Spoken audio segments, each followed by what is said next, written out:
There are moments in history that force humanity to pause and ask a haunting question. Is this just politics? Or is it something written thousands of years ago? When a decision is made, a declaration is spoken, or a single action by a powerful individual sends shockwaves across the world, its impact goes far beyond the present moment. It reaches deep into the core of human belief, fear, and hope. And what Donald Trump has done recently has caused millions of people, even those who have never opened a Bible, to look back in astonishment at ancient prophecies once thought to belong only to the distant past. Within the Bible, there are warnings and prophecies about leaders, about the division of nations, about the rise of power, deception, and events that push the world into an entirely new era. What is unsettling is not that these words are vague, but that they are beginning to align with reality in ways no one expected. When events unfold so rapidly that people struggle to understand them, when right and wrong seem reversed, and when faith itself is tested, the question is no longer, is this real? But rather, where do we stand within the flow of prophecy? Welcome to the channel Little Girl and Cat 3D Stories. Today, we are not simply talking about a political figure, we are stepping into a much larger story. One where the Bible, history, and the present moment collide. You may feel skeptical. You may feel uneasy. But there is a strong chance that after this video, you will never look at the world the same way again. Because sometimes, truth does not rise loudly. Instead, it quietly echoes warnings spoken thousands of years ago. If you feel the depth of this story and want to continue exploring these unanswered mysteries with us, don't forget to subscribe to Little Girl and Cat 3D Stories. Your support gives us the motivation to keep creating meaningful and thought-provoking videos in the future. And before we continue, take a moment to reflect and share your perspective in the comments below. A. What is happening is merely a coincidence of history and politics. B. This is a sign that a biblical prophecy is gradually being fulfilled. Comment A or B and let us know how you see it. In a world perpetually yearning for tranquility, where the echoes of conflict seem to perpetually reverberate across ancient lands, we often find ourselves grasping for any glimmer of hope, any promise of serenity. We yearn for the day when swords are beaten into plowshares, when the lion lies down with the lamb, and peace, true and lasting peace, finally reigns. But what if the very peace we seek, the very stability we crave, is but a prelude to a profound awakening? What if the stage for humanity's greatest turning point is being set, not by the thunder of war, but by an alluring, almost irresistible promise of harmony? Look closely at the recent headlines, at the seismic shifts occurring in the heart of the Middle East, a region steeped in history and prophecy. We've witnessed a historic ceasefire agreement between ancient adversaries, a fragile yet monumental exchange of hostages and prisoners, and the withdrawal of troops from contested territories. These are not merely political maneuvers for those with eyes to see and ears to hear. These events resonate with a profound, almost unsettling significance, echoing through the sacred texts of old. For generations, the prophecies of Daniel have spoken of a time when a powerful global leader would rise, not through conquest, but through cunning and charisma, bringing a deceptive peace to a weary world. And at the heart of this unfolding drama lies an agreement that many believe is far more than just a diplomatic breakthrough. The Abraham Accords, initiated by a visionary leader and his dedicated team just a few years ago. The Abraham Accords were hailed as a monumental step towards normalization and cooperation in the Middle East. They were presented as a bridge, connecting nations that had long been divided by animosity. But these accords are not merely political documents. They carry a distinct religious dimension, a spiritual undercurrent that speaks to their very namesake, Abraham, the patriarch revered by billions across three great faiths. The construction of the Abrahamic family house in the United Arab Emirates, a complex housing a mosque, a church, and a synagogue, stands as a tangible symbol of this interfaith ambition, a physical manifestation of a new era of understanding and coexistence. Now, consider the recent ceasefire and the broader diplomatic efforts. These developments, facilitated by global powers and earnest negotiators, are seen by many as strengthening, even confirming, the pre-existing Abraham Accords. The Hebrew word often translated as confirm in Daniel's prophecy is gabah, which means to strengthen, to prevail, to make firm. It suggests not the creation of an entirely new covenant, but the bolstering of an existing one. Could this recent agreement, this monumental step towards stability in a volatile region, be the very strengthening of the Abraham Accords that Daniel foretold? A covenant confirmed with many, a growing coalition of nations embracing this new paradigm of peace and cooperation. Daniel's prophecy speaks of this global leader confirming a covenant for 1 week, a period understood by many biblical scholars to represent 7 prophetic years. And crucially, it states that in the middle of the week, after 3.5 years, this leader will put an end to sacrifice and offering.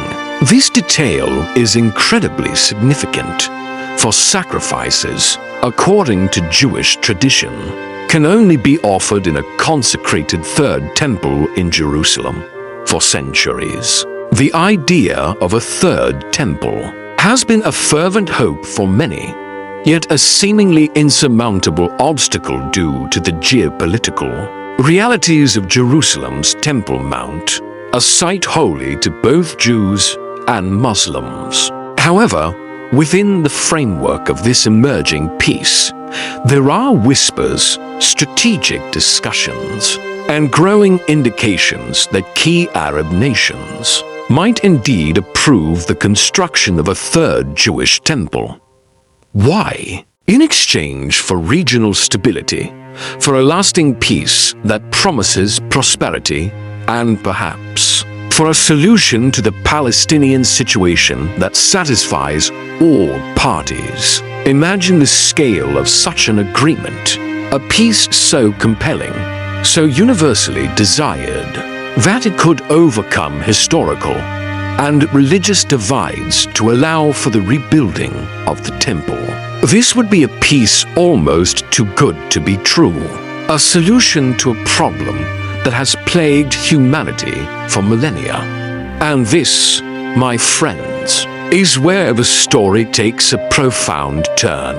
For the ancient prophecies warn us that the Antichrist, the ultimate deceiver, will not emerge through blatant warfare or overt tyranny. His rise will be far more subtle, far more seductive. He will come not as a conqueror, but as a peacemaker.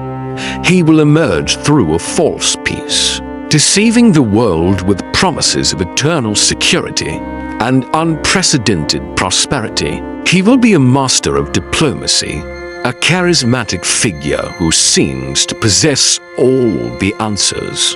offering solutions to humanity's most intractable problems. He will promise a future free from conflict, a golden age of cooperation and understanding. Indeed, the visionary leader who initiated the Abraham Accords himself once declared that these agreements would bring about eternal peace. The world is hungry for peace, weary of strife. We are desperate for a figure who can unite us, who can solve the unsolvable. And it is into this longing, this deep human need, that the Antichrist is prophesied to step, offering a counterfeit tranquility that will lull humanity into a false sense of security. His reign will be marked by a deceptive calm, a period when the world breathes a collective sigh of relief, believing that humanity has finally overcome its divisions. But beneath this veneer of peace, a deeper plan will be unfolding.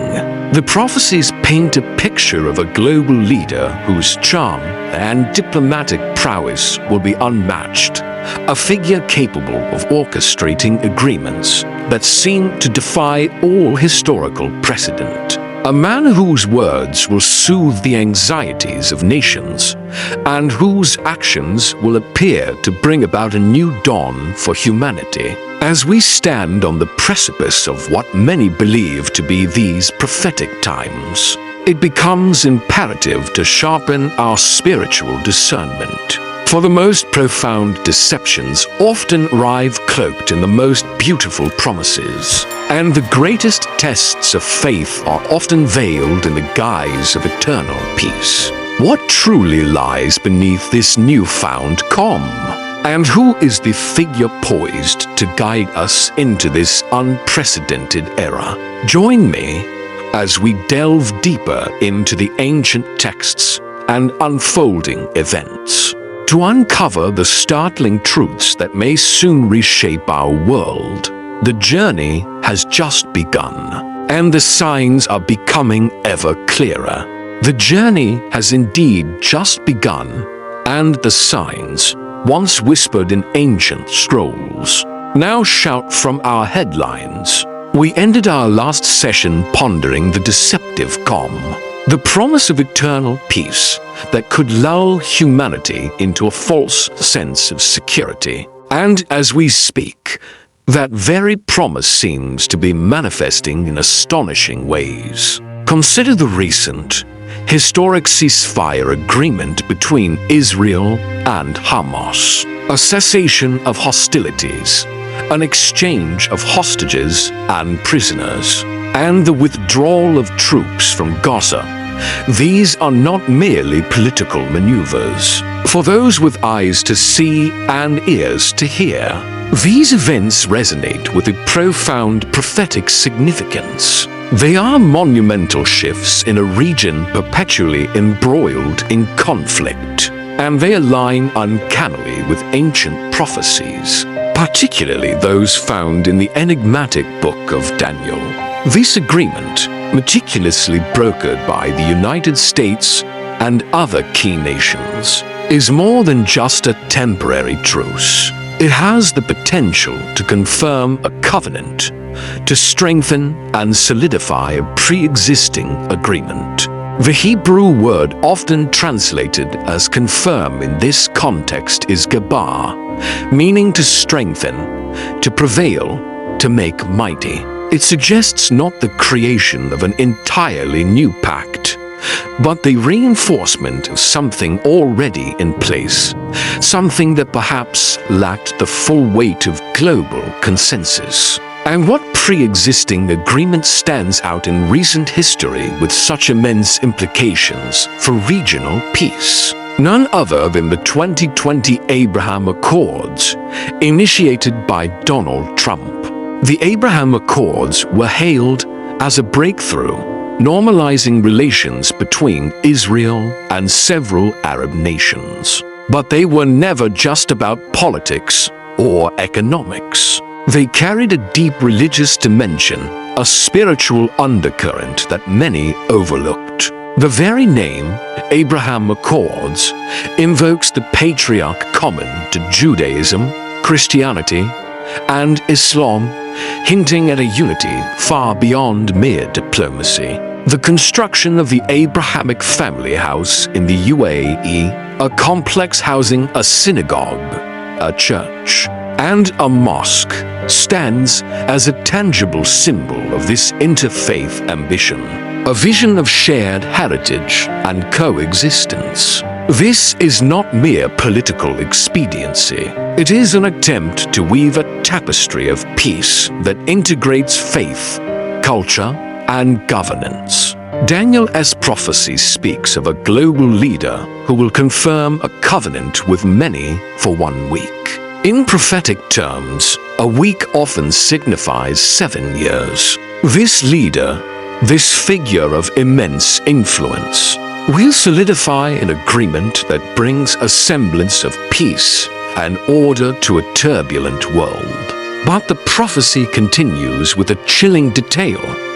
In the middle of the week, after 3.5 prophetic years, this same leader shall bring an end to sacrifice and offering.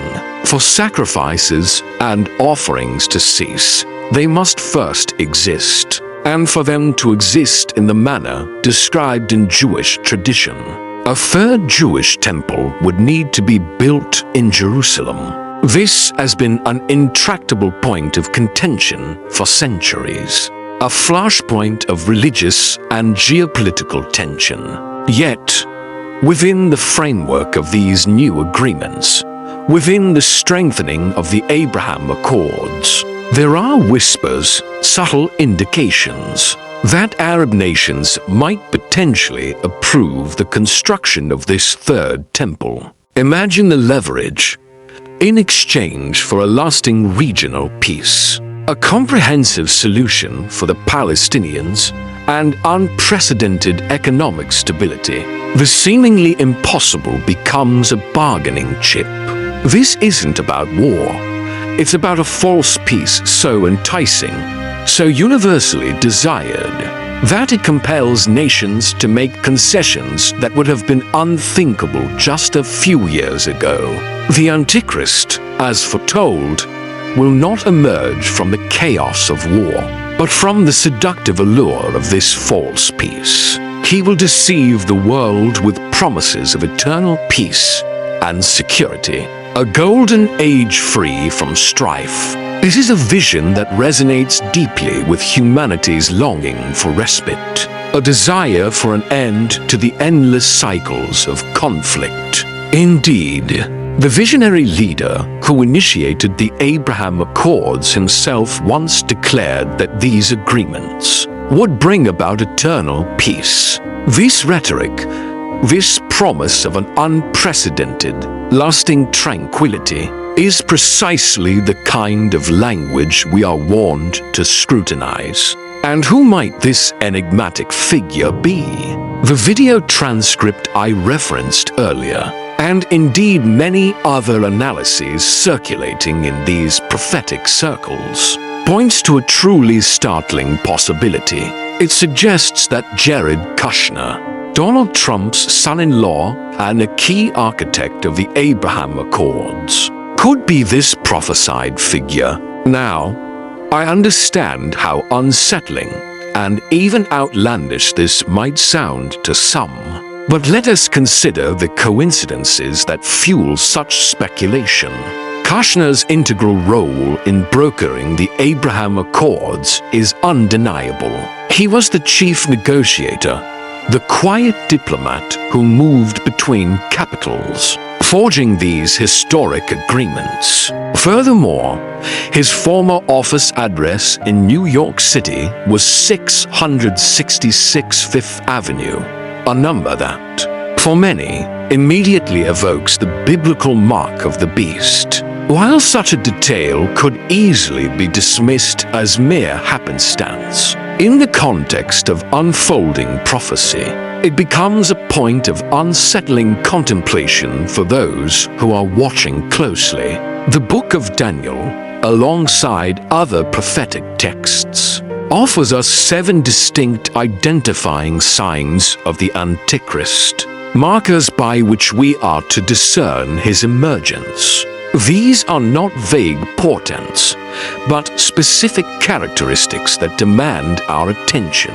Firstly, he is prophesied to originate from Europe, specifically from the fragmented Roman Empire. This speaks to a heritage rooted in the historical power structures that have shaped Western civilization. Secondly, he will overthrow 3 leaders. This suggests a swift and decisive rise to power, consolidating influence by removing key opposition figures or established authorities. His ascent will be marked by a dramatic shift in the political landscape. Thirdly, he will have eyes like a man and speak boastful and blasphemous words. This implies a charismatic, intelligent, and seemingly relatable public persona. Yet beneath the surface, his words will carry an arrogance, a self-aggrandizement that borders on the divine, ultimately challenging God's authority. He will appear wise and discerning, yet his pronouncements will be filled with hubris. Fourth, and critically, he will deceive through false peace. As we've discussed, his rise will not be through overt aggression, but through the seductive promise of global harmony and security, a counterfeit tranquility that masks his true intentions. He will be the ultimate diplomat, the master of compromise, offering solutions that seem too good to be true. Fifth, he will persecute the saints. Once his true nature is revealed, those who refuse to bow to his authority, those who cling to their faith, will face immense tribulation. This persecution will be a hallmark of his tyrannical reign. Sixth, he will attempt to change God's times and laws. This signifies a rebellion against divine order, an effort to redefine morality, spiritual truths, and even the very fabric of time and worship, imposing his own system of belief and control. And finally, his reign of overt tyranny will last for a specific period, 3.5 years. This aligns perfectly with Daniel's prophecy of him putting an end to sacrifice in the middle of the week, signifying the point where his true, oppressive nature becomes undeniable and the false peace shatters. These signs are not meant to instill fear, but to equip us with discernment, to sharpen our spiritual vision in these pivotal times. They are signposts on a prophetic highway, guiding us to understand the unfolding narrative. The stage is being set, the players are moving into position, and the ancient prophecies are echoing with alarming clarity in our modern world. The question is no longer if these events will transpire, but when and how we will respond. We have only just scratched the surface of these profound revelations. In our final part, we will explore the implications of these signs for our personal lives, and how we are called to navigate these unprecedented times with faith, wisdom, and unwavering hope. The journey continues, and the stakes could not be higher. We ended our last session by outlining 7 profound identifying signs, signposts from the book of Daniel, given to us not to incite fear, but to sharpen our spiritual vision and equip us with discernment in these pivotal times. These signs describe a global leader, one who will emerge with promises of peace, yet whose true nature will ultimately reveal a tyrannical agenda. The stage is indeed being set. The players are moving into position, and the ancient prophecies are echoing with alarming clarity in our modern world. The question is no longer if these events will transpire, but when and how we will respond. Now, as we gather for this final part of our journey, let us delve deeper into the astonishing convergence of current events with these ancient texts and explore the profound implications for our personal lives. Consider again the recent historic ceasefire agreement between Israel and Hamas, the exchange of hostages and prisoners, and the withdrawal of troops from Gaza. These are monumental events, not just politically, but prophetically. They represent a significant de-escalation, a moment where the seemingly intractable conflict yields to a fragile, yet undeniable, pause. This pause, facilitated by the United States and other nations, is seen by many as more than just a temporary cessation of hostilities. It is viewed as a critical step towards confirming a covenant, strengthening a pre-existing agreement. And what agreement might that be? The 2020 Abraham Accords, initiated by Donald Trump, stand out. These accords were groundbreaking, normalizing relations between Israel and several Arab nations. They were not merely political pacts.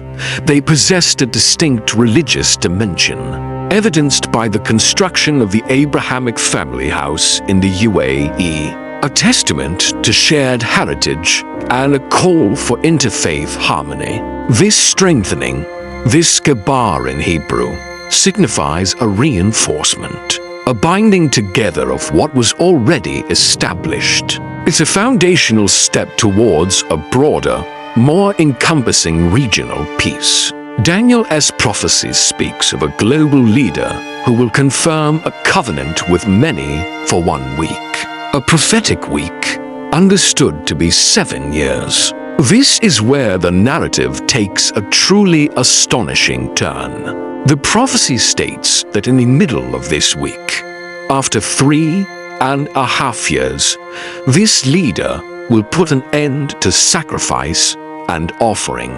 For sacrifices to cease, a third Jewish temple would need to be built in Jerusalem, a concept that has long been a flashpoint for conflict. Yet, with the current trajectory towards regional peace and the potential for Arab nations to approve such a monumental undertaking in exchange for lasting stability and a viable solution for Palestinians, the impossible begins to seem within reach. Imagine a global leader brokering a deal that allows for the rebuilding of the temple, a structure whose absence has been mourned for millennia. This brings us to the very nature of the Antichrist's emergence. The scriptures are clear. He will not come forth through overt war, but through a false peace. He will deceive the world with promises of eternal peace and security, a vision so compelling, so seemingly perfect, that few will question its origins. It's a promise that resonates with the deepest longings of humanity, a balm for a war-weary world. Interestingly, this echoes sentiments we've heard before, with Donald Trump himself having previously claimed to have achieved peace in the Middle East. Through the Abraham Accords, the language of eternal peace and security is precisely the language of the deception. And who might this global leader be? The video transcript we're drawing from, and indeed much contemporary prophetic analysis, suggests a startling possibility, one that demands our careful consideration not as a definitive declaration, but as a compelling piece of the unfolding puzzle. It points to Jared Kushner, Donald Trump's son-in-law, a key architect of the Abraham Accords. The speculation rises from a series of coincidences that, when viewed through a prophetic lens, become remarkably significant. Let us examine some of these coincidences and how they align with the 7 identifying signs we discussed. First, his origin. Daniel states the Antichrist will originate from Europe, specifically from the fragmented Roman Empire. Jared Kushner's heritage traces back to European Jewish roots, and while born in the U.S., his family's history is deeply intertwined with European history, fitting the broader interpretation of the fragmented Roman Empire encompassing Western civilization.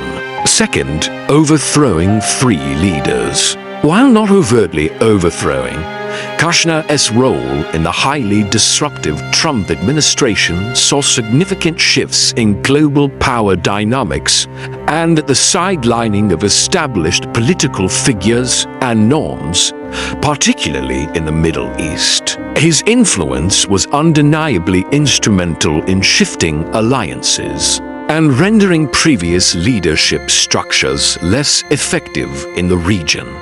Third, having eyes like a man and speaking boastful, blasphemous words.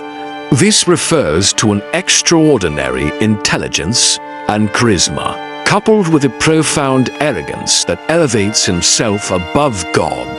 Kushner is widely recognized for his intellect and strategic acumen, and while direct blasphemy is not attributed, the nature of a false peace leader often involves a subtle redirection of worship and allegiance away from God towards himself or the system he represents. His pronouncements regarding the Abraham Accords were certainly bold and self-congratulatory, often crediting human ingenuity above divine guidance. Fourth, and perhaps most striking, the deception through false peace. This is the cornerstone of Kushner's public persona and his most celebrated achievement, the Abraham Accords. He was hailed as the architect of a new era of peace in the Middle East, a feat previously deemed impossible.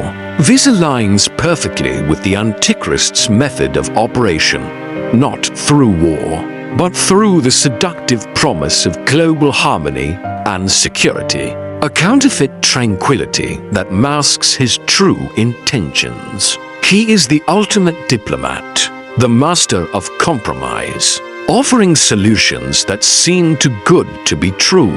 Fifth, persecuting the saints. This is a future event, occurring once his true nature is revealed. However, the groundwork for control and surveillance often accompanies such peace initiatives, setting the stage for future suppression of dissent and persecution of those who refuse to conform. Sixth, attempting to change God's times and laws. This signifies a rebellion against divine order, an effort to redefine morality, spiritual truths, and even the very fabric of time and worship. The Abraham Accords, while promoting interfaith dialogue, also present a potential framework for a new global spiritual paradigm that could subtly undermine traditional biblical truths. And finally, his reign of overt tyranny will last for a specific period, 3.5 years. This aligns perfectly with Daniel's prophecy of him putting an end to sacrifice in the middle of the week, signifying the point where his true, oppressive nature becomes undeniable and the false peace shatters. Then there's the notorious coincidence of his former office address, 666 Fifth Avenue. While dismissed by many as mere happenstance, for those studying prophecy, such a number, explicitly linked in Revelation to the mark of the beast, adds another layer of intrigue to the speculation.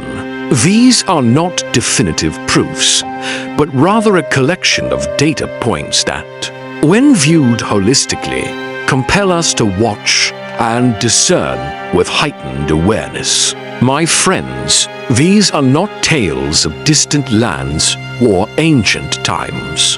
These are the narratives of our present moment, echoing the voices of prophets from millennia past. The convergence of current events, the fragile peace in the Middle East, the strengthening of the Abraham Accords, the very real discussions around the Third Temple, with the precise details of Daniel's prophecies, is breathtaking. We are called not to fear, but to vigilance. We are not to be paralyzed by anxiety, but empowered by understanding. The purpose of prophecy is not to terrify us, but to prepare us, to equip us with the wisdom to navigate these unprecedented times. It is a divine roadmap, showing us where we are on God's timeline. What then is our response? First, discernment. We must cultivate a spirit of discernment, testing everything against the unchanging truth of God's Word. Do not be swayed by popular narratives or charismatic leaders who promise ultimate peace without true repentance. Look beyond the surface, beyond the headlines, and ask, does this align with Scripture? Second, faith. In a world that will become increasingly chaotic and deceptive, our faith must be an anchor. Cling to the promises of God, to the unwavering hope found in His sovereignty. He is not surprised by these events. He has foretold them. Our hope is not in earthly leaders or political agreements, but in the King of Kings, whose reign is eternal and true. Third, preparation, not panic.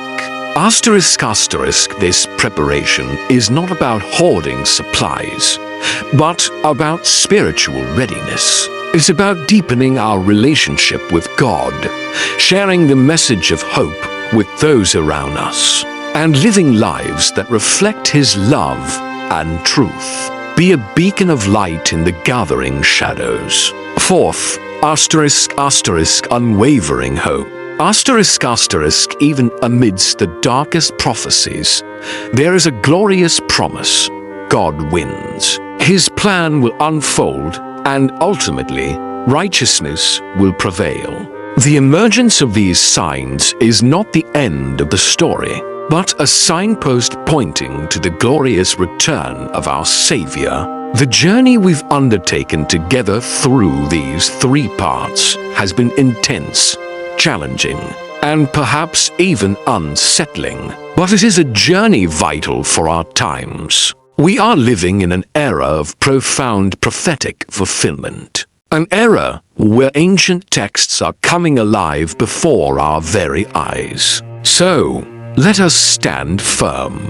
Let us watch with discerning eyes. Let us live with unwavering faith and hope, knowing that we are not passive observers, but active participants in God's grand narrative. The stage is set, the curtain is rising, and our role is to shine brightly, to speak truth, and to point to the ultimate source of true peace and salvation. Be ready, be watchful, and be filled with the unshakable hope that transcends all earthly turmoil. The best is yet to come for those who trust in Him. When looking back at the entire story, what truly matters is not whether one supports or opposes Donald Trump, nor is it the political debate over right and wrong. What matters most is a familiar feeling, the sense that the world may be entering a period the Bible once described with strong words of warning. History shows that whenever humanity becomes too confident that everything is under control, major events emerge to remind us that power, truth, and destiny are not entirely in human hands. What Trump has done recently regardless of how it is interpreted, has reignited concerns about division, controversial leadership, and moments when society's faith is tested at a deep level. This is where the present meets ancient prophecy, not to spread fear, but to awaken awareness. The deeper lesson from this story is this: history does not repeat itself only through events, but through human nature. The Bible does not speak merely about a distant future. It speaks about how people respond to power, to fear, to promises, and to deception. When a single figure emerges and sharply divides public opinion, it becomes a moment for each individual to ask, am I being carried along by the emotions of the crowd, or am I standing firmly on my own values and clear judgment? If prophecy has meaning, it is not meant to help us predict the end of the world, but to remind us that faith, humility, and the ability to discern right from wrong must always be practiced and strengthened. Applied to daily life today, the message is not to live in fear, but to live with greater awareness. Learn to observe major events with a calm and steady mindset. Avoid rushing to judgment, and do not allow fear or extremism to guide your thinking. Return to core values: truth, compassion, personal responsibility, and faith that is thoughtful rather than blind. When the world feels chaotic, the truly awake person is not the one who consumes the most information, but the one who preserves a strong moral compass. Before we close, take a moment to reflect and share your perspective in the comments. Do you believe that the events unfolding today are mainly driven by human actions, or by a greater design beyond our understanding? Please leave your thoughts below so others can learn from your point of view. And if you find this content meaningful, don't forget to subscribe to the channel, little girl, and Cat 3D Stories to support us and encourage the creation of more thoughtful and meaningful stories in the future.